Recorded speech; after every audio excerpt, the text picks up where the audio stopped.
the flag of the United States of America and to the republic for which it stands, one nation, under God, indivisible, with liberty and justice for all. Roll call, please. All board members are present, along with the principals, Superintendent Winter, and Mrs. Steffen. Same with from our last meeting. Don't have to do it. A motion for adoption of the agenda and a second. Second. Additions, subtractions, corrections? Hearing none, all in favor, aye. Aye. All opposed, same sign. Item 5, communications recognition, open forum report. Item 6, board committees.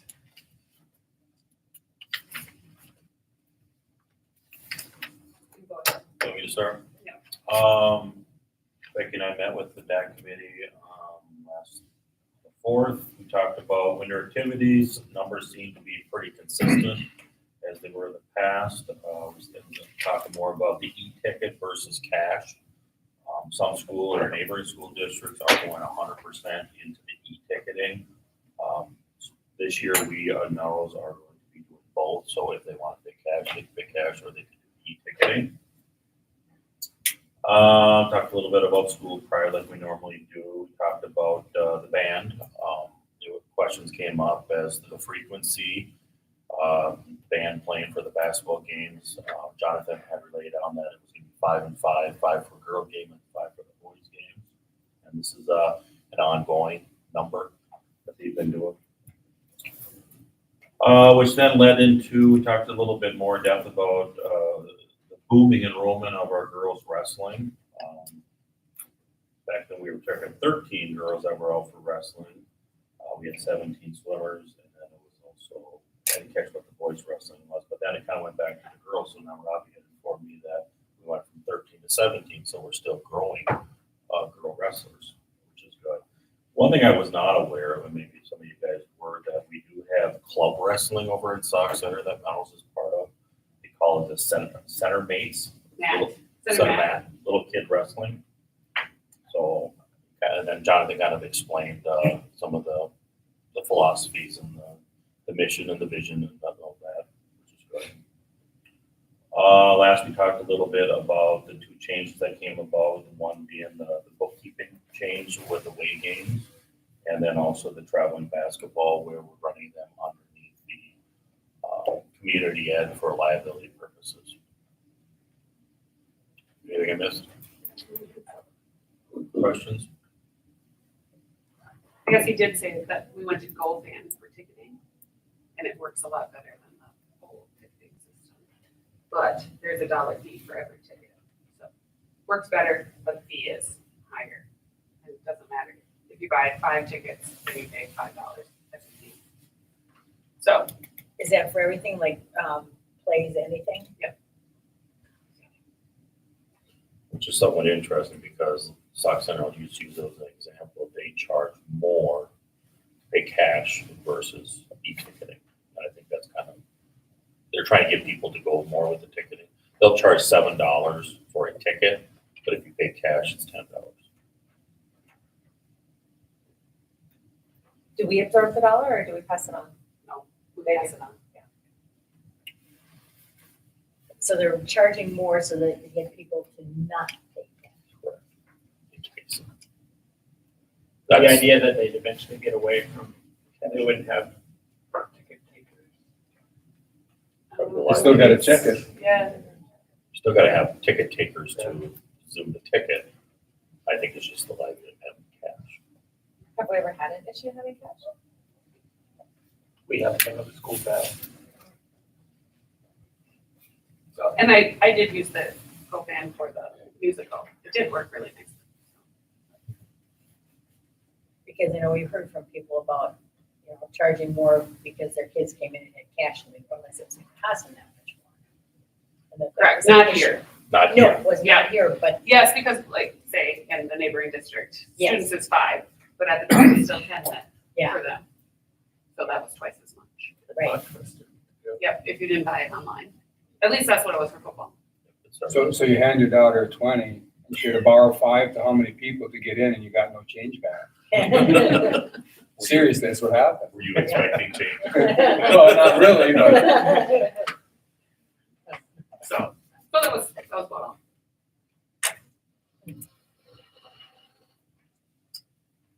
Staff development.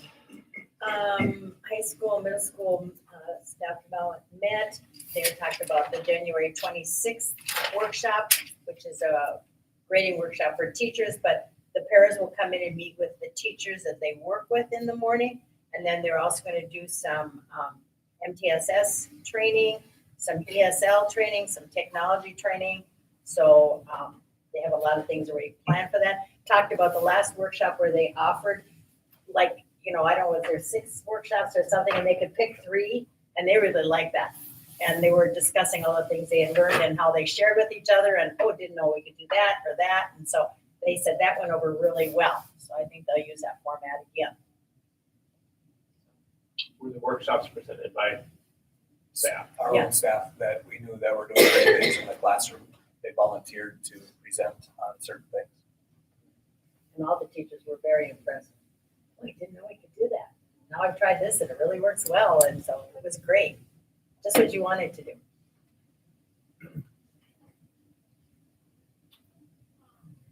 C committee. I'm going to let Greg talk about that. He has it in his admin report.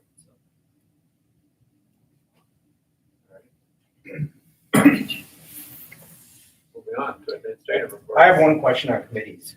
Since I'm new here, I assume I can attend any of these committee meetings, bring myself up to speed, is that correct? As long as there's not a quorum.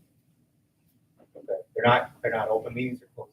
Well, they're open meetings, but you can't have, if you have 4 board members there, that's a. Are they advertised open meetings or just? And also, when we get to the organizational meeting in January, that's when you'll be able to hop on any of those Yeah, meetings. but if they're advertised open meetings, the quorum shouldn't matter, right? And still, we get in trouble if there's more than 3 members there. But there's very few committees that actually have, a lot of the committees have 2 members. Mhm. So that would not. Yeah, I mean, most, I think you could show. I mean, Yeah, then you could in that situation. teacher negotiations is maybe the only one. there's a few. There isn't that. Yeah.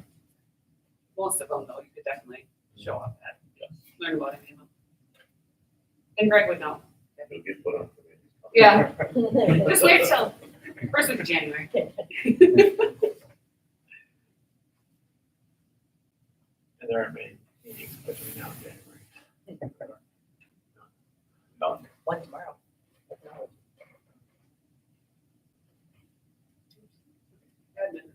Admin reports, Mr. Duffy. Yes, good evening, everybody. Other than one item, I'm gonna go with the holiday spirit theme this time. We had some holiday caroling at Parkview last Wednesday. About 15, 16 staff showed up. I know Mary Ellie played piano. And it's just really nice to get into that spirit and see the residents enjoying themselves.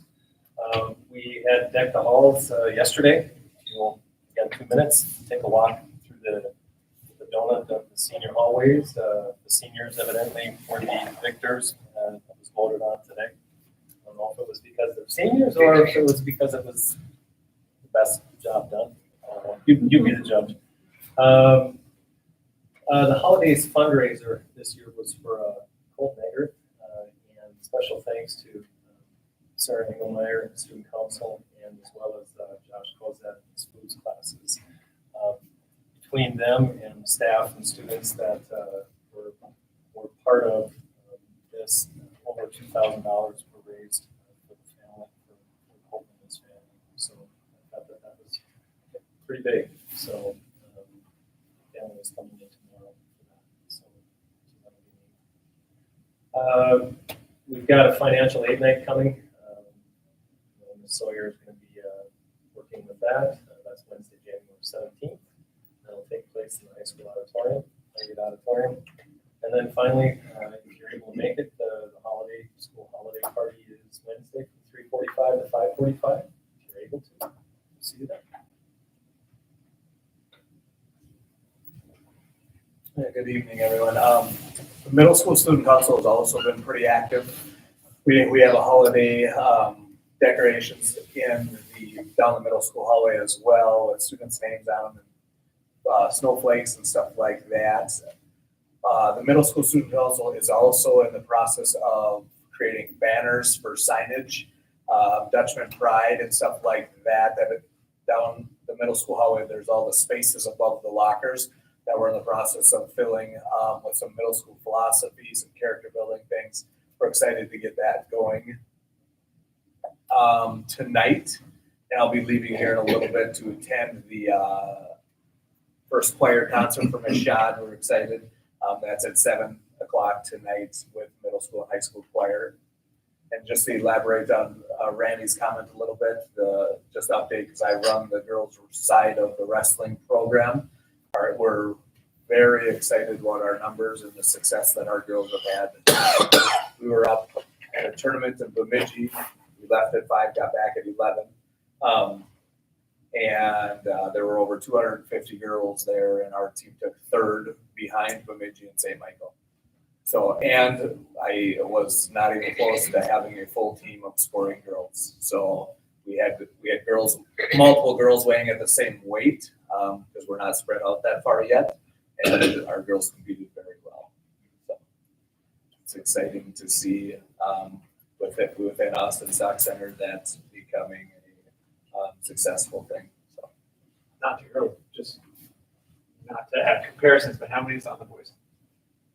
I think there are 28. So what other states have seen, when they've added the girls, so this will be the 3rd official year of girls wrestling in Minnesota. It's still not a separate girls sport in Minnesota. They just call it wrestling, where they have a girls state tournament, a boys state tournament in the same spot. When other states have went through this, they've noticed both their boys and girls. Obviously, the girls' participation has increased, but they've noticed their boys' participation has increased in it as well. So that's what we're hoping to see in the state of Minnesota too. How many girls do we have on the team? So Melrose, I think we have 14. So my roster is about 19 girls. So, and with the increase in numbers, we've leased space from the Armory and stock to provide some extra space for other activities over here. So we're practicing over there every day. I know you played a role in center mat too. But I said, I think you played a role in getting center mat going too, so. yeah, it's a big thing. And we have for the last 2 years, we've had over 100 youth wrestlers between the two towns. So.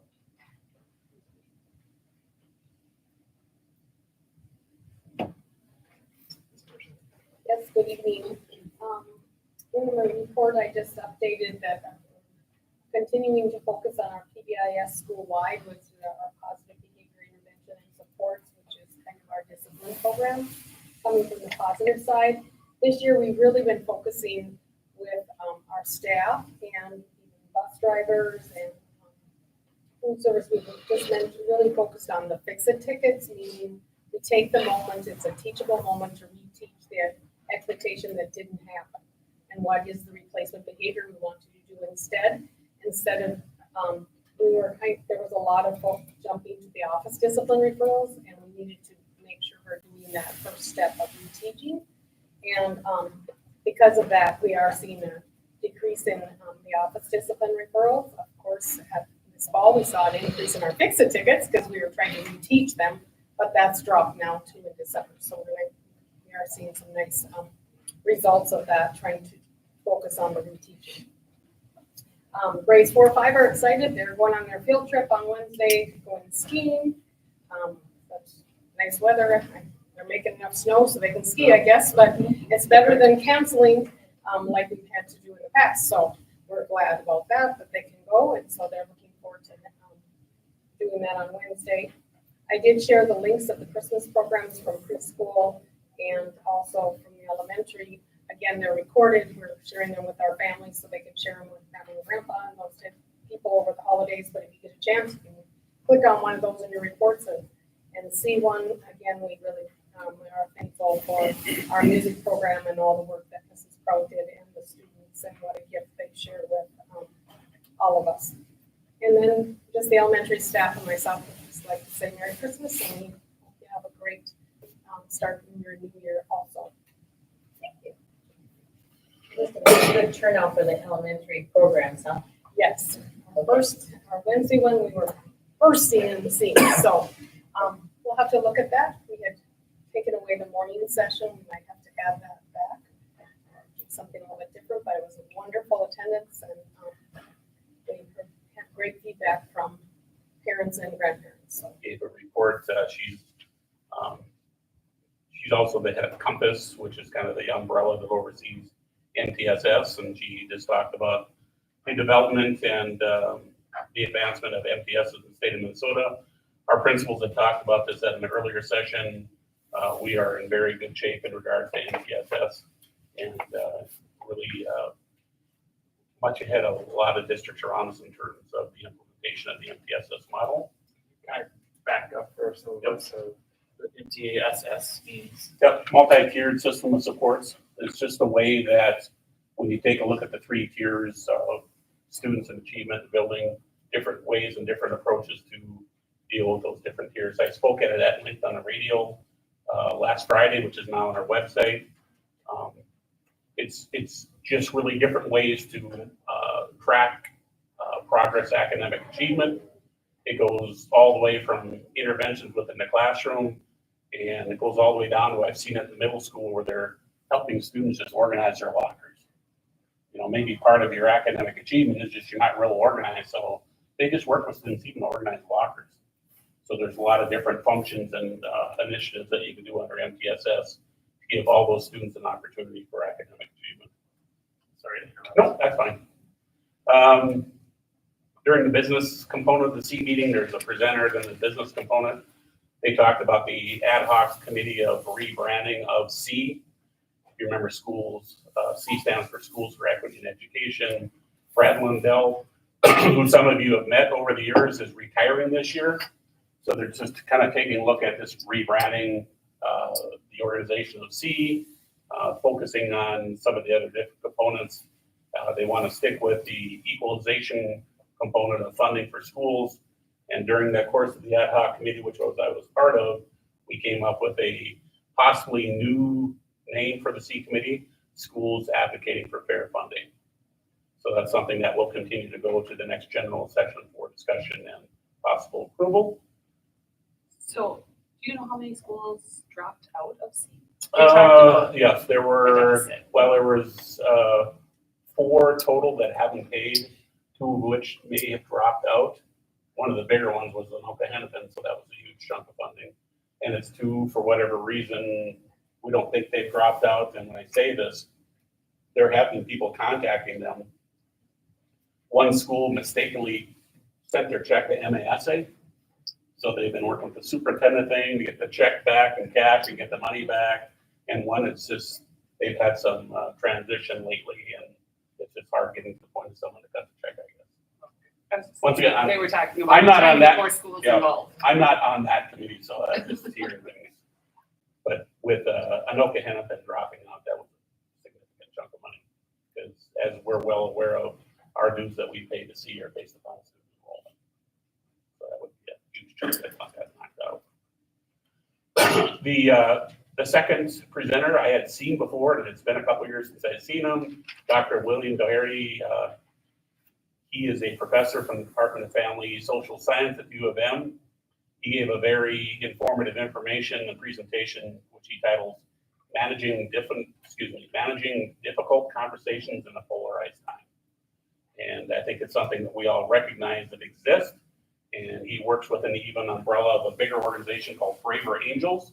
And these are people that will come in, whether it's schools, whether it's cities, whether it's state governments, of trying to find some common ground to make decisions. And one of the things he kept talking about is how can you bridge that institutional polarization and still get things done?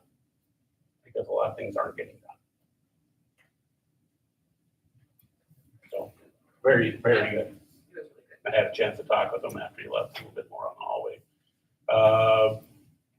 It's up off, Ed talked about this before, the possible dissolving of CMETs.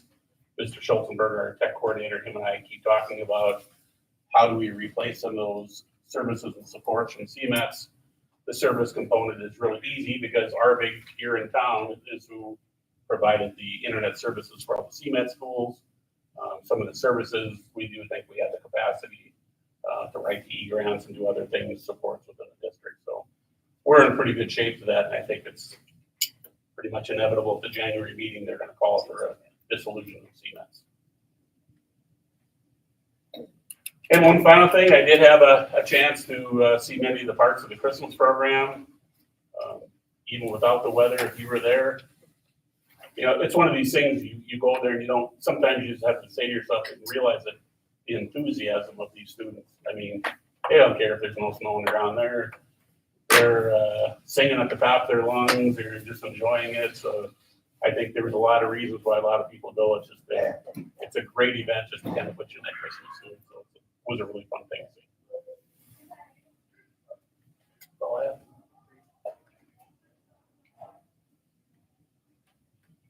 Moving on to non-action items.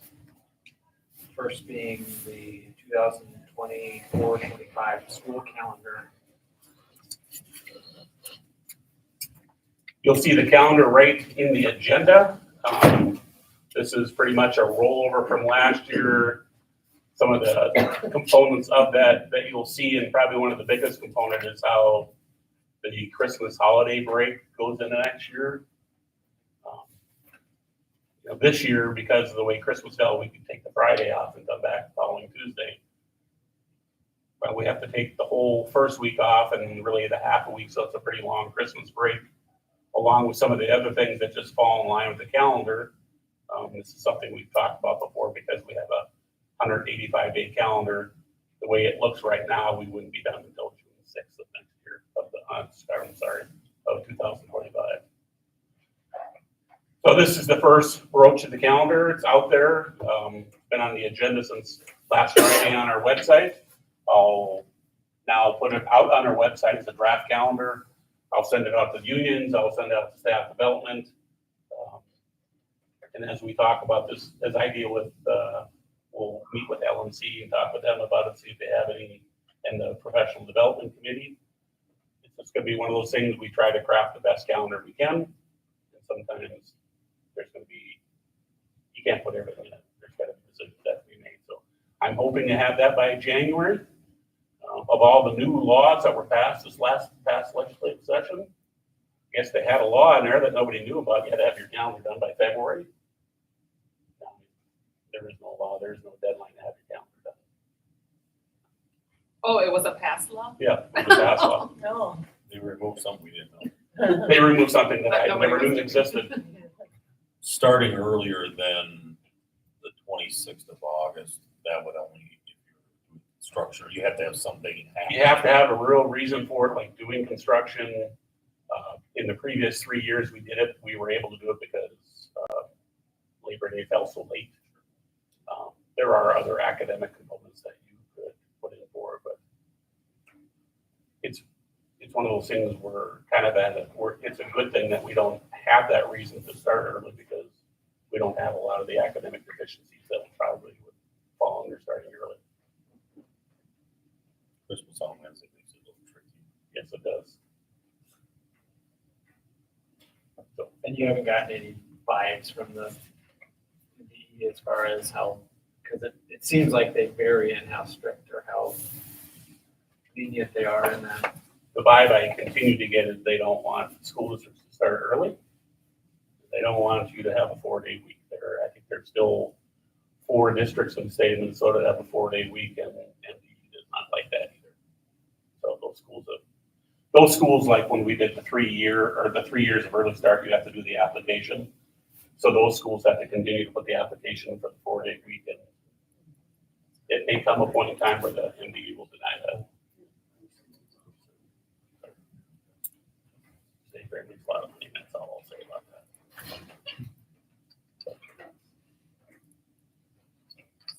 So this year, we didn't have the Wednesday before MEA. Yes, we Did we did? It worked out.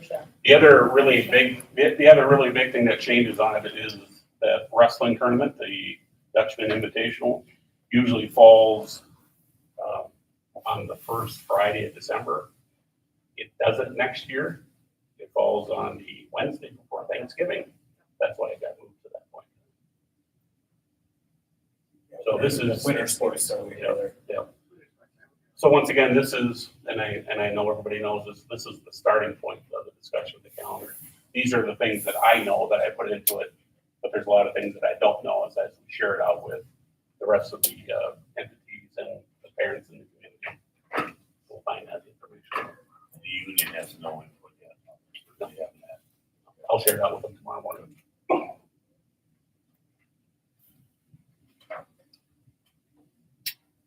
Great.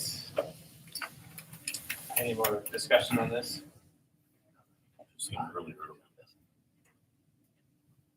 What's that? It just seems really early to look at a calendar. And maybe it's not live. Starting process. The next part of the board meeting is policy review. For those who are not normally here, the school district is basically governed by a set of policies, and the policies need to be updated. Updating approval of an existing policy or a new policy is that it is presented to the board twice and then voted on a third time. And this, for all of these, is second review. So, policy 509, enrollment of non-resident students. We discussed it last meeting. No changes since then. Please interrupt or question if you have any questions or comments. Item C, policy 516.5, overdose medication. No changes. Policy 534, school meal policy. No changes. No changes. I've got a question there. That appeared to be the only place to me in all these policies that deviated from MSBA recommendations. Section 2A, there was verbiage added there. Doesn't match. MSBA policy gave 3 options to choose from. This appears to be option A with extra verbiage. I'll check that out. And I was just curious where that came from. Yep. As far as I know, when I go through them with my administrative assistant, she pulls it right off the MSBA policy review thing. Yeah. So I can certainly check in on that. Okay. Policy 2A or. Do you deviate from MSBA recommendations often? Oh, yeah. There are policies. If you do deviate, legal counsel review it before we approve?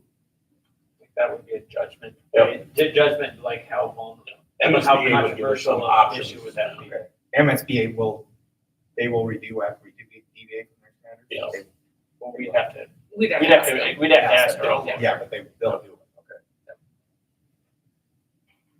Was your question, do we deviate often? Yes.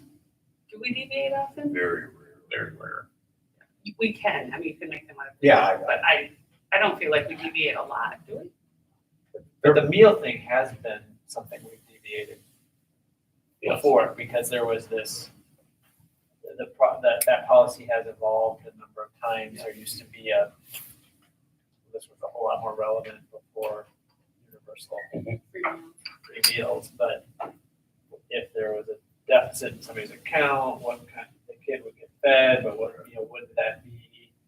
Would Take a meal away, and that was mostly on our own, I think.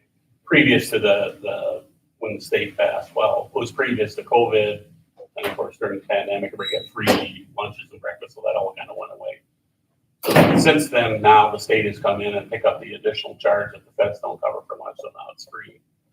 So we changed it once already, and it's actually the component that you're referring to, that when I look at it right now, I'd have to go back and look at that, because the issue they had with free lunch is that even though all the students were getting free lunch, those students that were of social economic status were not only taking the free lunch, but they were eating a la carte meals. And so schools have complained about that. The change was made where schools can take action if a student doesn't have sufficient funds to not allow them to eat a la carte meals without the funding, but I will check into that.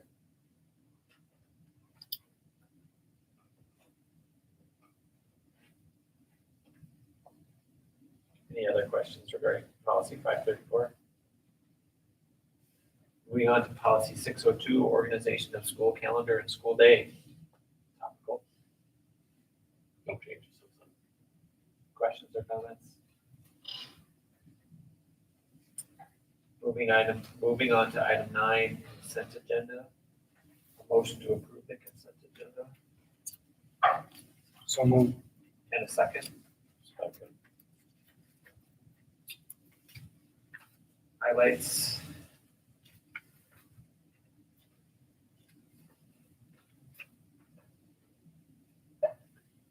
Anything on the expenses, revenue component of it? Oh, Consent agenda. Okay.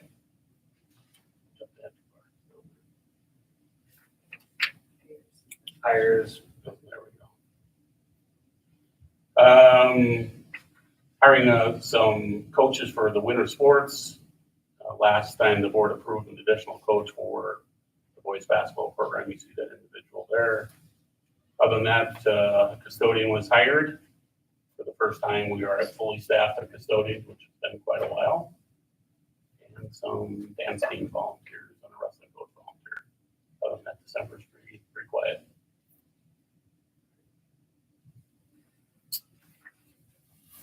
Lack of resignation.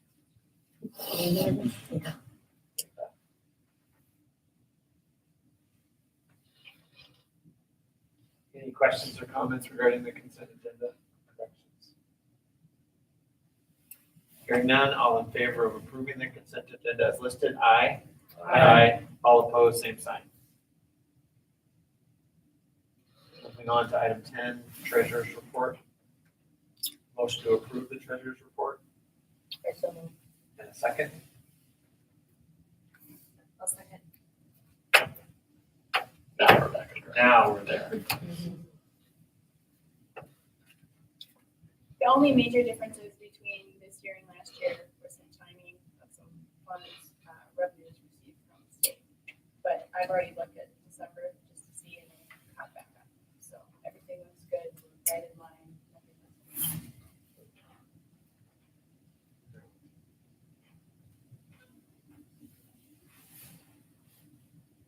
Questions or comments?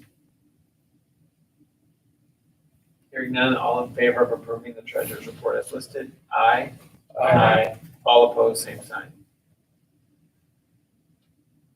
Moving on to item 11, action items. A motion to approve, accept gifts and donations as listed.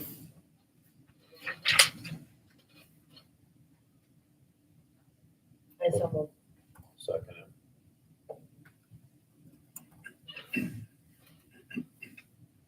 $7,000. Wow, that was very nice. Yeah, we had the pop machines, the vending machines that were in the teacher's lounge. It was Central Minnesota Carpet Care Building Maintenance. I think we all know who owns that company. That individual donated all the funding and the funds needed to start up Miss Engelmeyer's class. We got a little refrigerator now, sell pop out of. It's all based on the trust of people, candy and stuff like that. So they've got rid of the machines.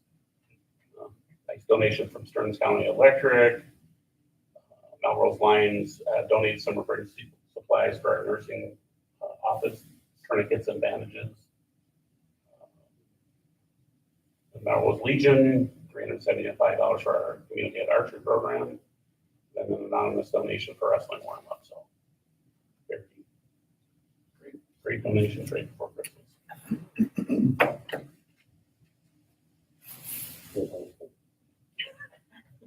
What's that? Santa Claus. It was Santa. Yeah. Other than expressing our appreciation, any questions or comments? Roll call. Zach? Please, yes. Lee? Yes. Randy? Yes. Eric? Yes. Melissa? Yes. Yes. Yes. Motion right. Motion to approve the fiscal year 2023 audits. So approved.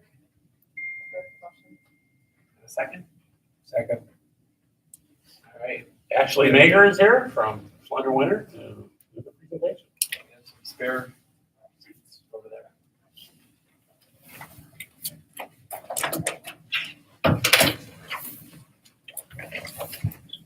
Welcome.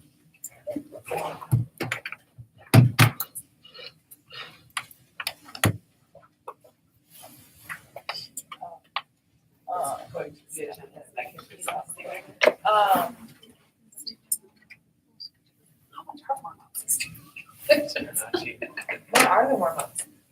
What are they? Yeah. So we're over there, see where it's about that, The the sweats. sweats, warm up. There. I don't know what they look like, but tops and bottoms, I'm assuming for wrestlers. Yeah. Hopefully we'll work from there. Do you want to come up here and get those? I don't know what the range on that advance. Yeah, no, I don't.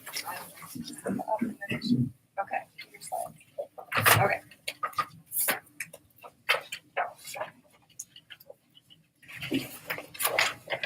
Or I can give you your face back. No, it's not working. Sometimes when you turn it on, it just takes a little while to get it going. There we go. Oh, yeah. Okay, so I'm Ashley. I am a manager at Slender Winter Company. We audit the school district. I've met most of you before. I've been here before, but I'm going to be walking through the results of the audit for fiscal year 23. So I'm going to be walking through this document that most of you have in front of you. And then we have it on the screen. Walks through things we're required to tell you all. The financial results, of course, for the district fiscal year 23, and our opinion results for the audit. So I'll just get rolling here.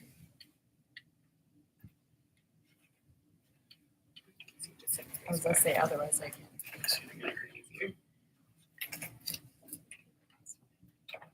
Excuse me. Okay. You must be her. Maybe just point it in that, there you go. Maybe just point it at it, I guess. Either way, or I can just space bar it too. We'll kind of see what happens. This very first page here describes what we do with an audit. So we get the district's records. We do a number of inquiries, testing, and procedures. And really through everything that we do, we're looking to issue an opinion. So for the district for fiscal year 23, we're issuing an unmodified or clean opinion. That's basically the opinion you want to be issued. It means no significant issues, errors, or misstatements arose during our procedures. Here we just note a few things we're required to tell you all. So overall, the audit went smoothly. The team here got us everything we needed. Aaron during the audit, and thank you to Stephanie and Greg after the fact once Aaron had left, kind of getting us through the last few wrap-up things over the past few weeks. We got everything that we needed, weren't missing any documentation, weren't missing anything that we had asked for. So everything went well as far as that goes. During our transaction review, we noted nothing unusual, no unusual accounting policies or treatments either. That very bottom box, significant estimates. Most of you will probably recall this from the past. So the net pension liability, net OPEB liability, and amounts due from NDE. There are both actuarial estimates and then estimates that come in from the state that go into calculating those balances.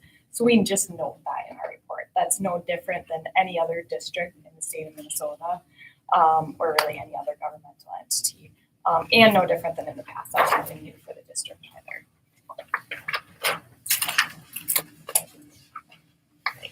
Internal controls, this is going to look pretty similar as in the past.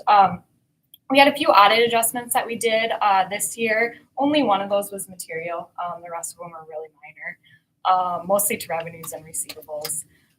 Segregation of duties. Of course, you just have a couple people doing the accounting here, 2 to 3 people doing the accounting. Not quite enough to be able to segregate those transaction cycles entirely. Maybe not having all the checks and balances to assure that no errors are occurring. course, we didn't note any during our audit. So there's not any concerns or anything that arose during that. We're just required to report that in our report. Financial statement preparation, we're also required to report that as well, because the financial statements, we actually prepare those on behalf of the district. So the big 80 or 90 page report, we prepare that report.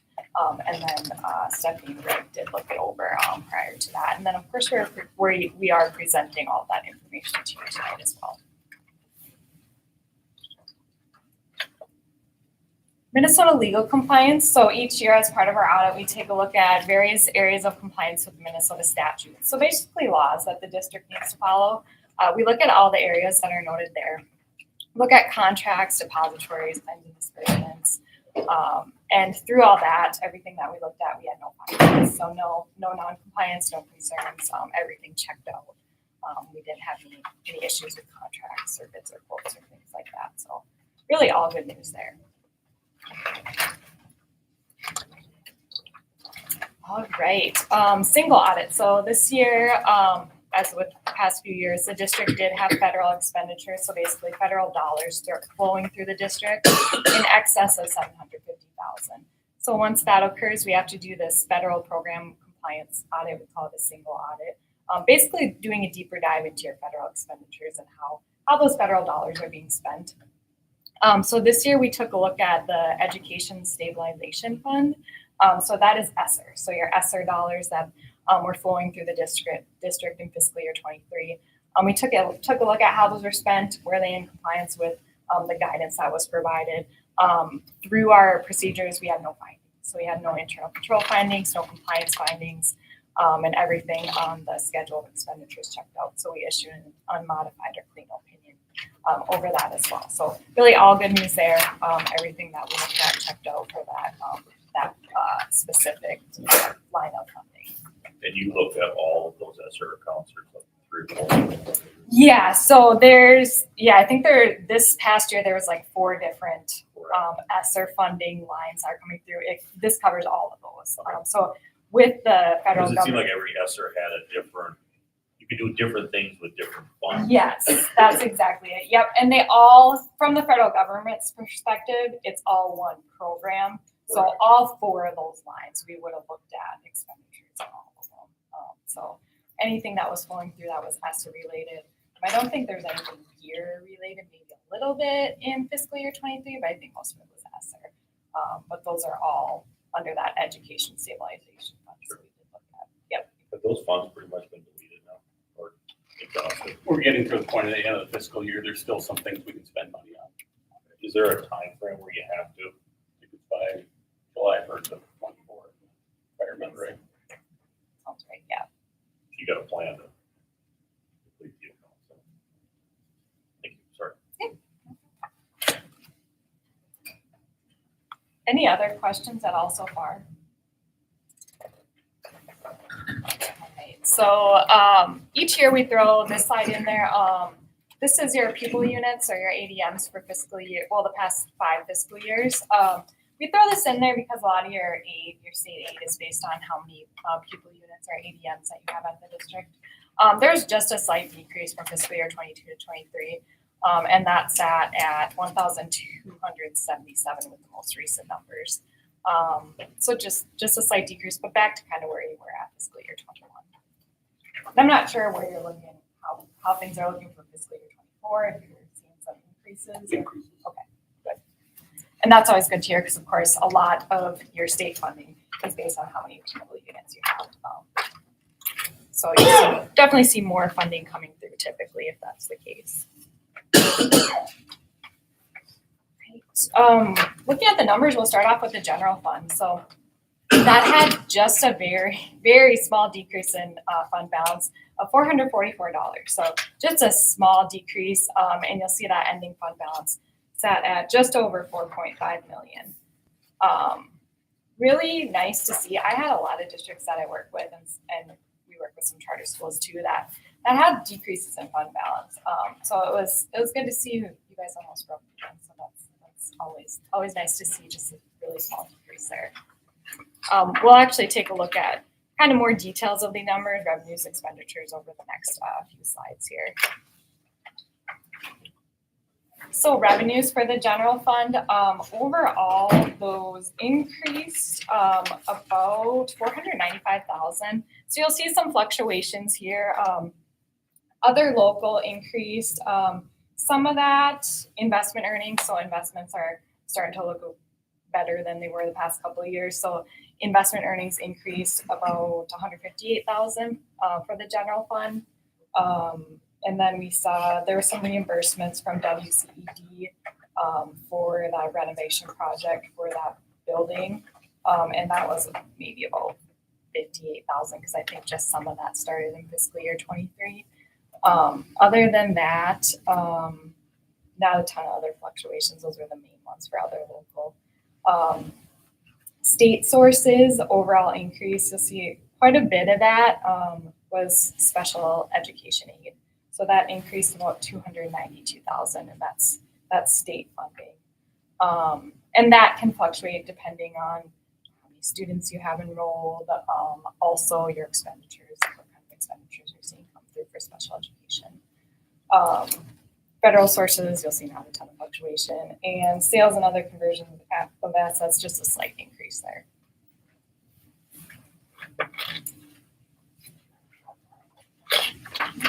On the flip side, expenditures, my numbers aren't popping up here, but I know most of you have it in front of you. There are quite a few fluctuations here, so I'm going to kind of speak to a few of them at least, because you'll see there's quite a bit. So regular instruction increased close to 500,000. Some of that's overall increases in salary and benefits. Some of that also is ESSER related. So you're spending your ESSER funds on some of those, some programs there.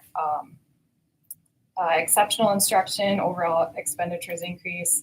But on the flip side, of course, we saw the revenues increase. So those revenues kind of tending to cover. So if you're seeing your expenditures increase in special education, a lot of times you're seeing your corresponding state revenues increase to kind of cover those expenditures. That's that exceptional instruction column. Instructional support services overall decrease. There was some ESSER funding spent in that area last year. So on the flip side, some of that just decreased overall.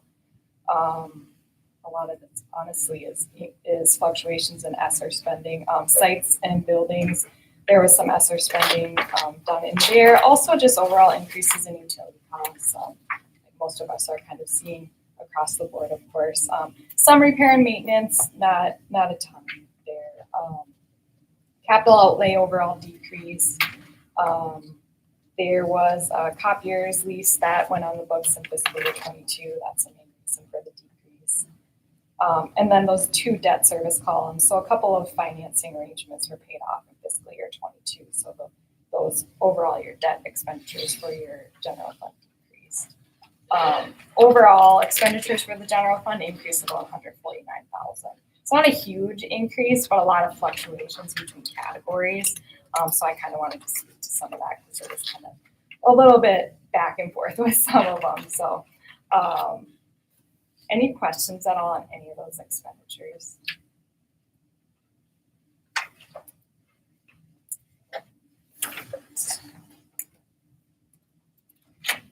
So fund balance for the general fund, we'll take just a quick look at this. Overall, you'll see not a ton of fluctuation.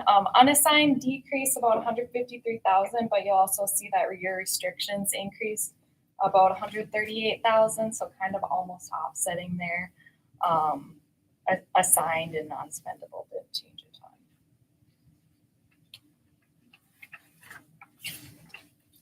Is there a recommended range for that fund balance to be?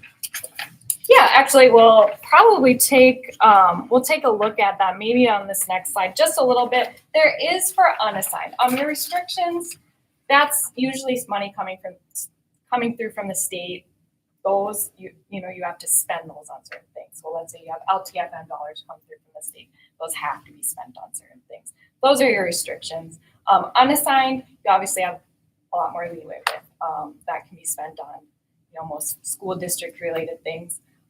There is, for unassigned, that's something that there's often a benchmark for. So we're looking at, where do you want your unassigned, that's your spendable portion of your fund balance. Where do you want that to sit? The school does have a policy for that, or a goal, I guess, so to speak, for that to be at about 3 months of operating expenditures. Right now, for fiscal year 23, you're at about 2.2, so just under, and just a slight decrease from fiscal year 22. I'd say, target, I think 3 months is probably pretty fair. You're kind of thinking about how much do you need to sit in there? Let's say all of a sudden the state shuts down, you can't get your funding. I use that example a lot, but it happens. Maybe the state shuts down, can't get your funding. How much money do you have sitting there that you could rely on, basically? Or you need to do, a major project and you can't get funding to come through. How much money do you have sitting there? So the districts is about 3 months. We have other districts who maybe shoot for like a percentage. So maybe they shoot for like 30 to 40% of your budget for that to kind of sit at. But this district specifically looks at number of months of expenditures. Any other questions on the fund balance?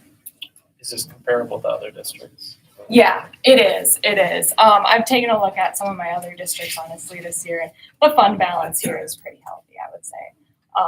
It's comparable to most of my districts. Actually, honestly, if not, maybe a little bit more than some of the districts that I work with. So there's a decent amount of money sitting there. Of course, always good. You want some money sitting there. You don't want to completely spend out your unassigned, so to speak.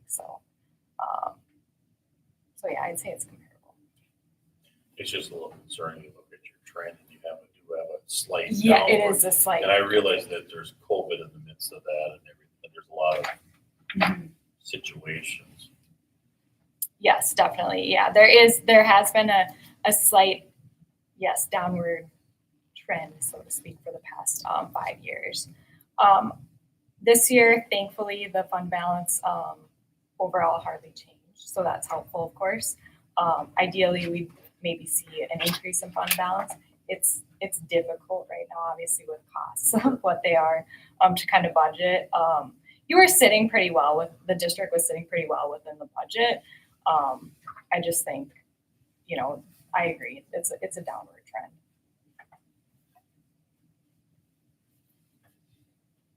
Any other questions?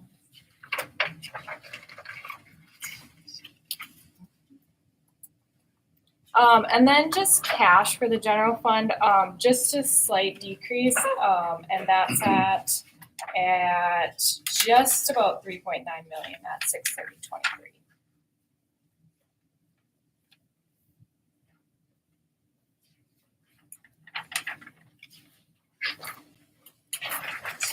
We'll take a quick look at the other funds of the district. So debt service fund overall increase just under 30,000, ending fund balance of about 206,000.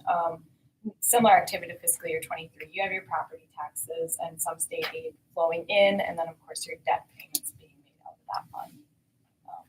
Not much other action. That's basically the gist of your debt service fund.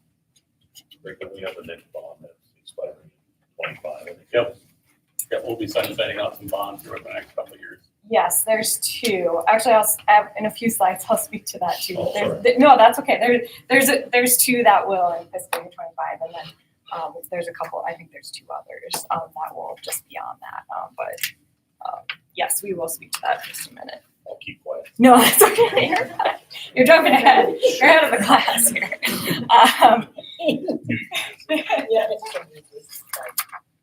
Food service and community service. Food service increased about 53,000. Similar activity to fiscal year 22, with the exception of a decrease in federal revenues.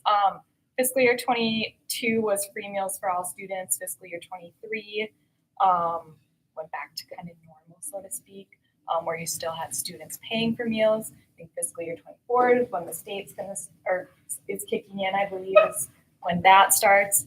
So really just fluctuations in categories. So your decrease in your federal sources coming through, but increase in students then paying for meals in fiscal year 23. So Overall revenue is not a ton of fluctuation as a whole. It's just fluctuations in categories. Community service, similar expenditures to fiscal year 22, an increase in revenues, overall increase in fund balance of about 155,000, ending of 260,000.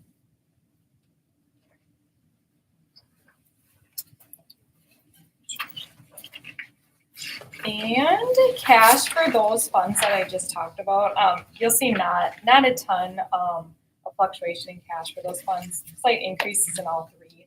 Overall cash for those three funds sat at about 1.5 million at 6/30/23.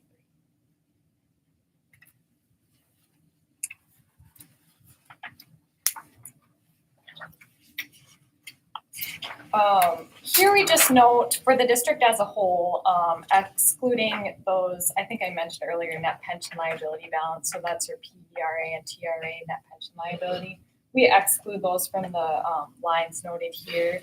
Overall, you'll see that green line net assets, overall increase in your net assets, and that's at about 19.2 million at 6/30/23. And like I said, this is everything.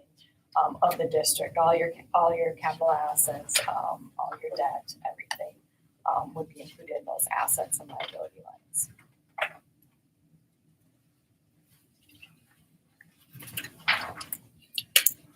And then here's where we'll talk quick about the debt. So overall, you'll see that has been decreasing over the past 5 years and sat at just under 4.3 million at June 30th, 23.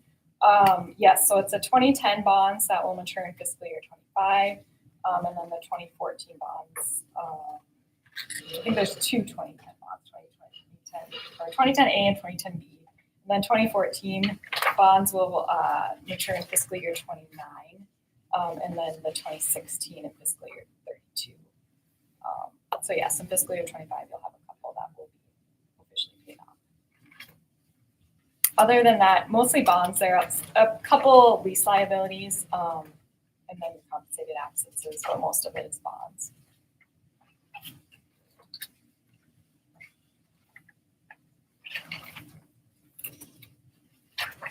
And the very last slide here has my contact information, but for sure, if there's anything you want to go through today, any other questions, I can definitely answer those.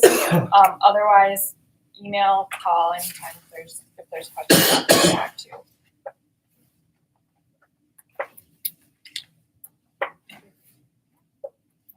Thanks for coming. Thank you. Yeah, thank you. Thank you.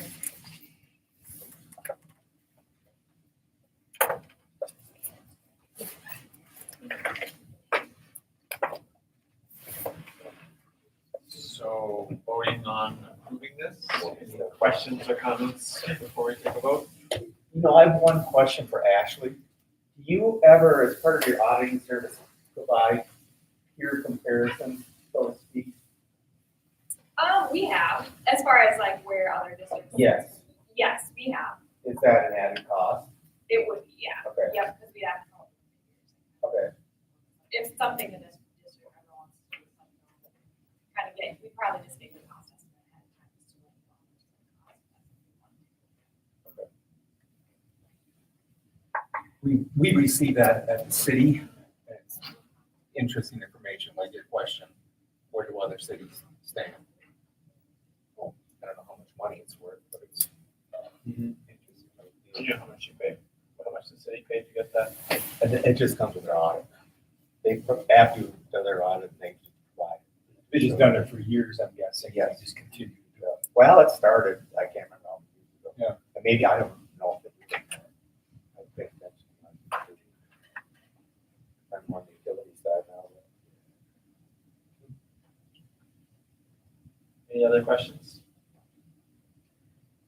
Hearing none, all in favor of approving the audit as described? Aye. Aye. All opposed, same sign. All right.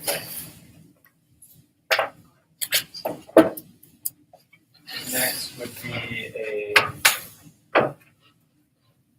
motion to approve the final 2023 payable 2024 District 740 property tax levy.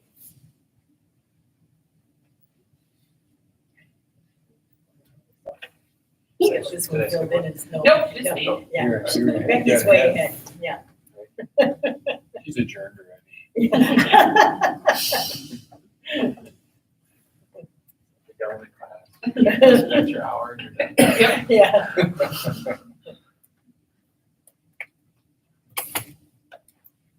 Okay, we do need a motion. Motion So moved. and a second. Second.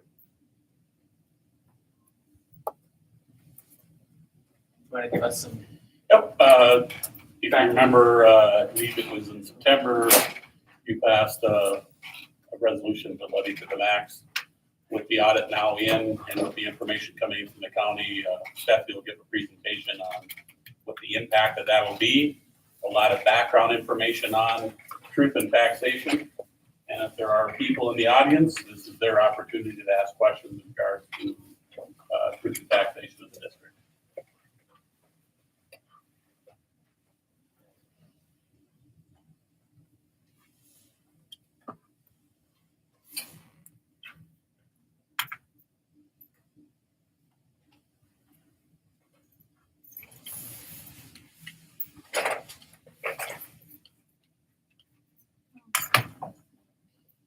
All right, so this is our presentation. It's governed by the state, so we have to go through certain things to make sure that everyone understands what we're talking about. So this is for the taxes payable in 2024 that will be approved in 2023, which is tonight. And then the revenue will be received for the 24-25 school year. We need to talk about the budget. That is for the 23-24 school year. There's a budget publication document that we will go over a little bit. And then that has also, will be in the paper on December 27th. And then it is also on the school website if you want to look at it in more detail. The proposed percentage increases and the reasons behind those or decreases, we'll talk about briefly. And then any changes, which there were no changes between what was approved as the proposed levy and what we will be discussing for the final levy. And then the public is given time to comment on these things. Kind of already went through this with you as far as the dates and what we're talking about as far as the different periods. There's a couple different components to the levy. The first is the general fund. That is based on student enrollment. It provides funding for the facilities, instructional equipment, several programs, long-term maintenance, achievement integration, things like that. Another part is the community education, which is based on the population of the district, with early childhood being based on the number of children under the age of 5. And then school age care is specific for special education students that are attending DEC.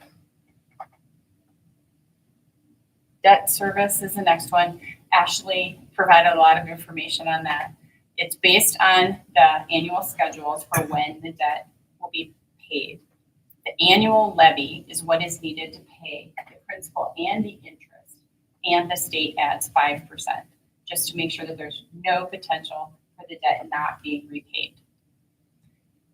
Every couple of years, then they look at your fund balance to make sure that you haven't accumulated too much. So there could potentially be a year where they give you less, just to make sure that you're not accumulating money in that fund. Here's a look at revenue. And what this is showing you is the 22-23 school year actuals, and then the 23-24 budget. What it's basically showing you is very little change between the two. A little bit between the funds, but overall, there's a negative 0.43% between what was actual, the $20,971,605, that was the actual revenues for the 22-23 school year, and the budget for the 23-24 school year. This is a graph or a pie chart that shows where the revenues are coming from. Most of the revenues that we receive come from state sources. That's the large blue, 76%. The next groupings are the local property tax levies, which we're talking about, which is about 9.5%. And then federal sources, which is about 8.5%. And there's some other local levies and local county sources, and then sales and other, which is very, very tiny. Now we get into expenditures or expenses. Again, we're looking at the same format. The 22-23 actuals, and then the 23-24 budget. Again, really small differences between the two. Might be a little bit between the funds, but overall, we're looking at just a 0.6% increase. So we went from 20,715,745 as the actual expenditures for 22-23 to the budget of 20,840,711. A good thing to note is both of these presentations for the 22-23 actuals and for the 23-24 budget are showing a surplus. Slightly larger for the actuals for last year. It's just over 230,000, I believe. And then for, 255,000. And it's only showing a surplus of about $40,000 for the budget.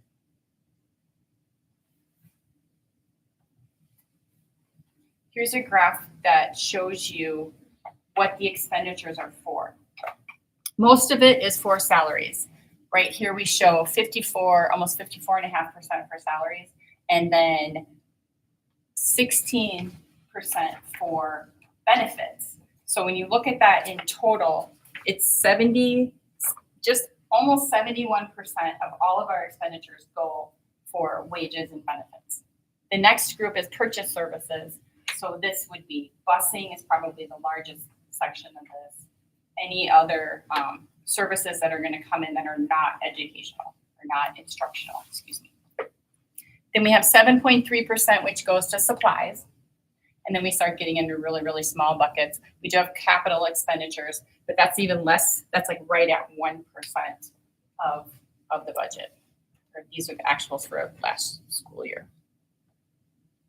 I suppose it's, you probably wouldn't know the question, but at 70% with salary benefit, is that comparable to other schools? And unfortunately, I don't know the answer to that question. That's pretty comparable. I would think that's a good, well, that's 70. Except for public schools, yes. I'm not sure how that would go into other public entities, but for schools, that's a pretty common number, right around that 70, 71, 72%. Okay, thank you. It would make sense to me that the majority of our expenses. Oh, I don't doubt it. Would be that. I didn't know if it was, I didn't. Yeah. So this is the document that gets shared with everyone. It will be in the newspaper, as I mentioned, and then it is on the website. It was posted out there today. What this does is it shows the fund balances at the beginning of last school year. Then it shows the actual revenues, the actual expenditures, what the fund balances were at the end of the school year, and then it flips to the budget for our current school year and what we are anticipating the revenues and expenditures being. The things to note on this are basically that the fund balances are not looking to change that much. They are supposed to increase just a little bit if the budget plays out with what we think. And then this just gives a recap of the long-term debt, which Ashley provided a lot more information on it.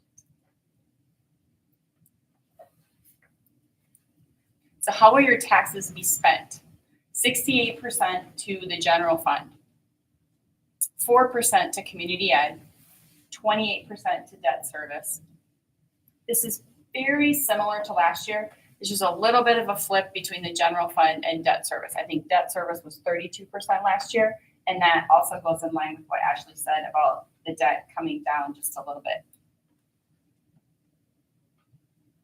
This shows changes to pupil allowances. You can see that it's a 15-year look, and across the 15 years, it's changed by $2,000 only per pupil. Back in 2008, 2009, we received $5,124 per pupil, and now for the current school year that's just starting, it will be 7,138. This is a fairly big increase with 4%. It's about twice the increase we've gotten over the last several years. It is about a 275 per pupil increase. So it's still not a lot. This just kind of gives a visual interpretation of the difference between how much state aid we get versus how much we get from levy. The green lines are the state aid, and the red or the orange are the levy.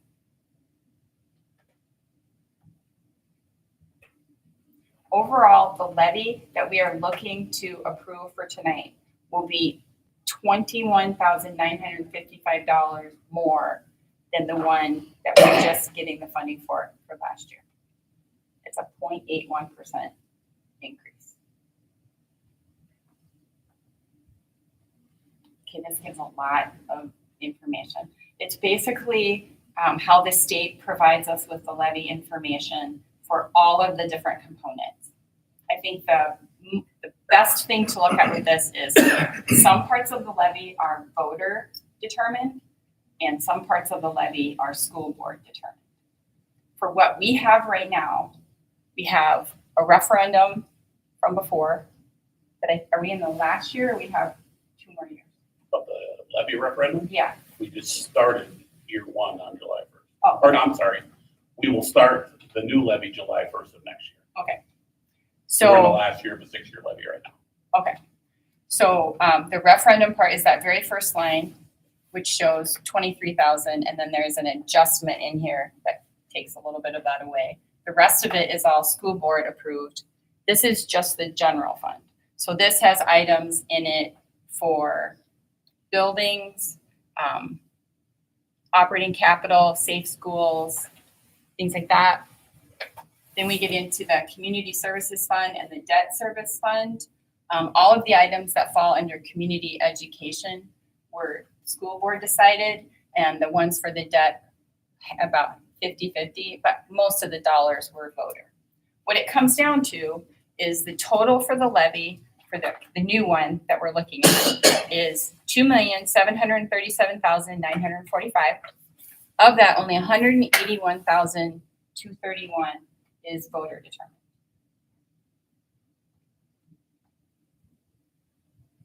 The changes between the last one and this one is basically updated pupil numbers, student population projection changes, and then legislative changes for aid versus levy.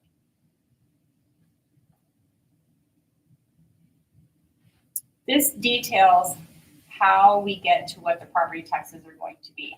When I say we, I mean the state. It starts with the county assessors and how they determine the values of properties. And it goes to the legislature where they determine the formulas that are going to be used. And it goes back to the county auditor to calculate the tax capacity for each property.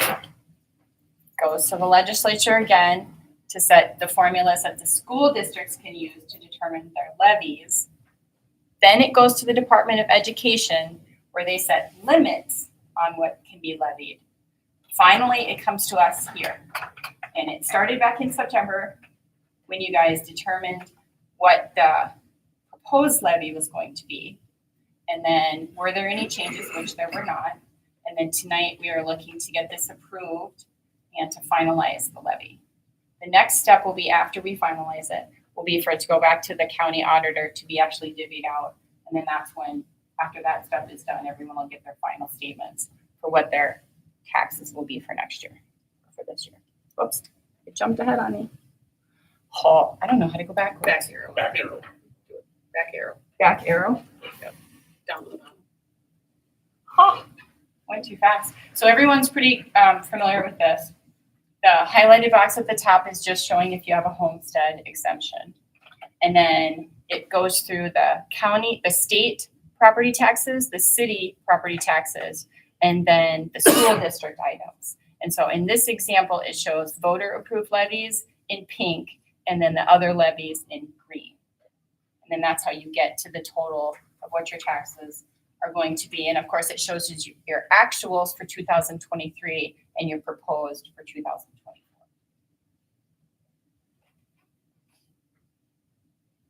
there are opportunities for tax relief.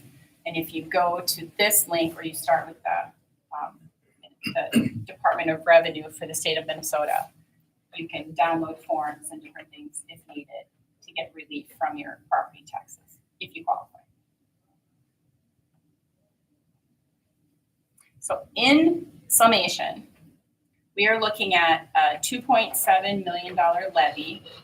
That did not change. The number did not change from when you guys first looked at the proposal in September. And it's broken out, most of it to the general fund, just over 1.8 million, community service of 108, and then debt service of 763. So then the next step would be for you guys to approve that. Are there any questions? Do we have like a chart with like the exact like student numbers? Like what are they doing?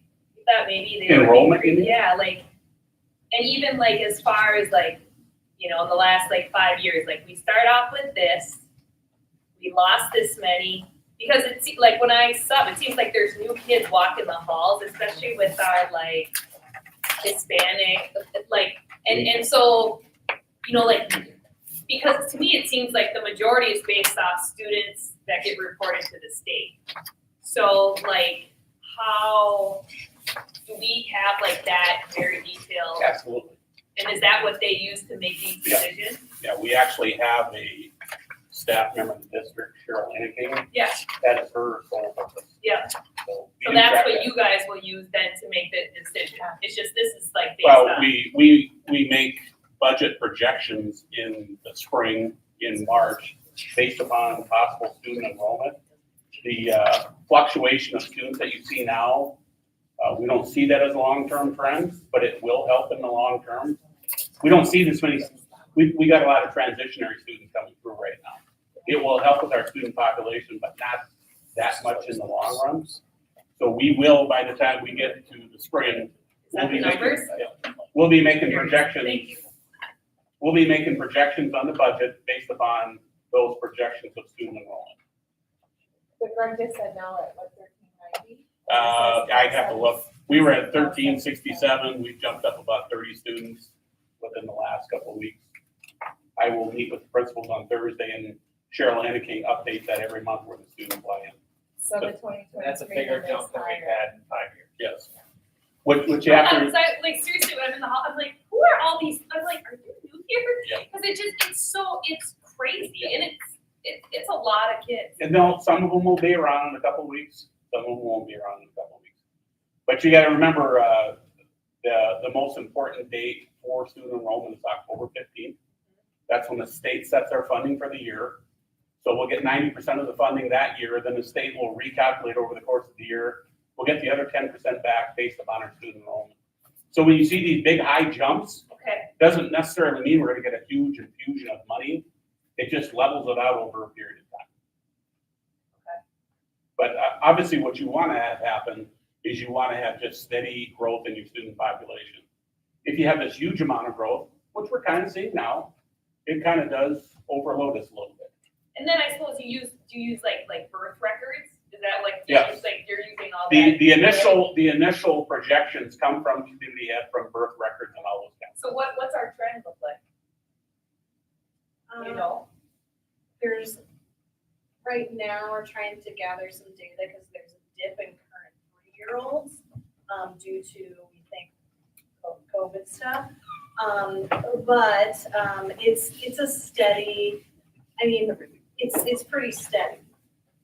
But, Right now we're so the like- only thing that we can find though is birth records. So kids who are born that are reporting living in our school district. So what happens between children are born and when they go to school, sometimes a lot. Oh, yeah. So, I think there's some local, not local, there's some recent, over the last few months, immigration issues which have fueled the volatility Yes. in the numbers now and project that 3 months, 6 months, 12 months down the road is difficult. Yeah. And also I suppose like then you hit election year and it's Minnesota. So it like we we fluctuate so much because of that. And there are certainly components that occur within our communities, housing markets, those type of things, employment, those things also will cause fluctuations.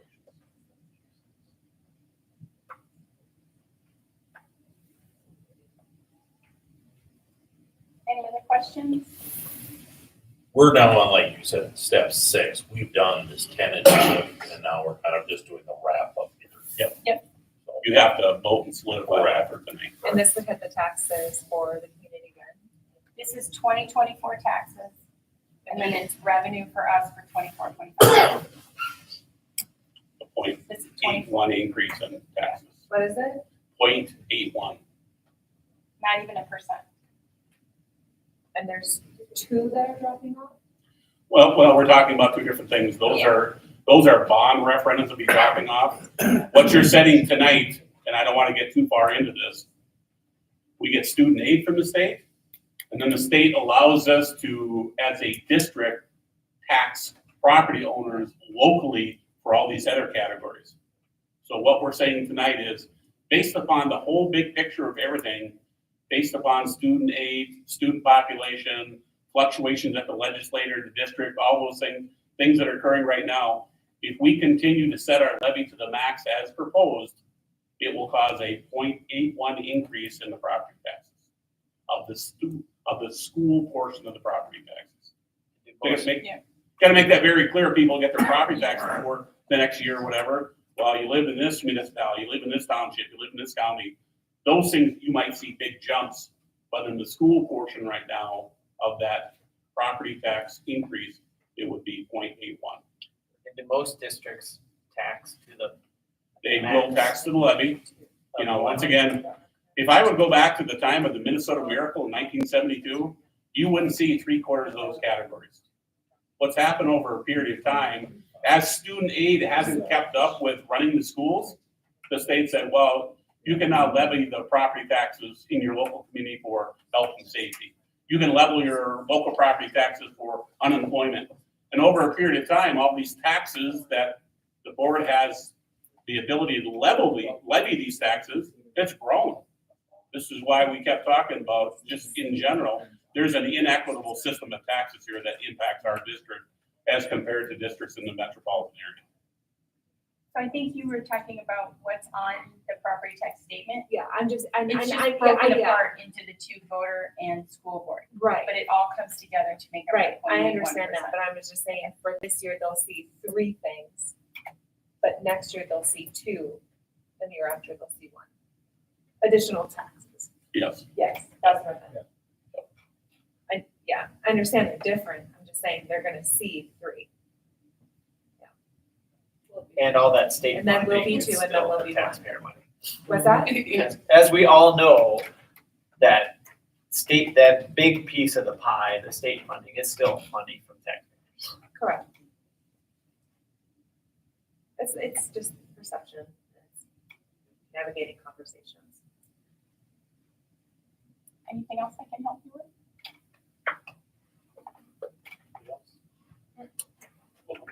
All right. Okay. Here, you're so quiet. You are the community. Where's the representative here?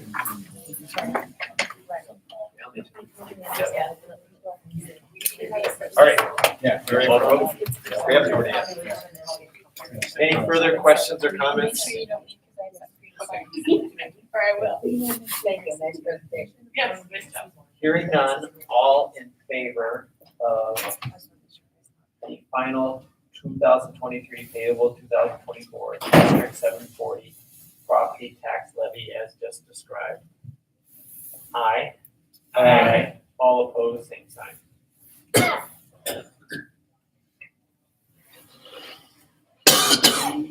Would be a motion for budget reduction resolution.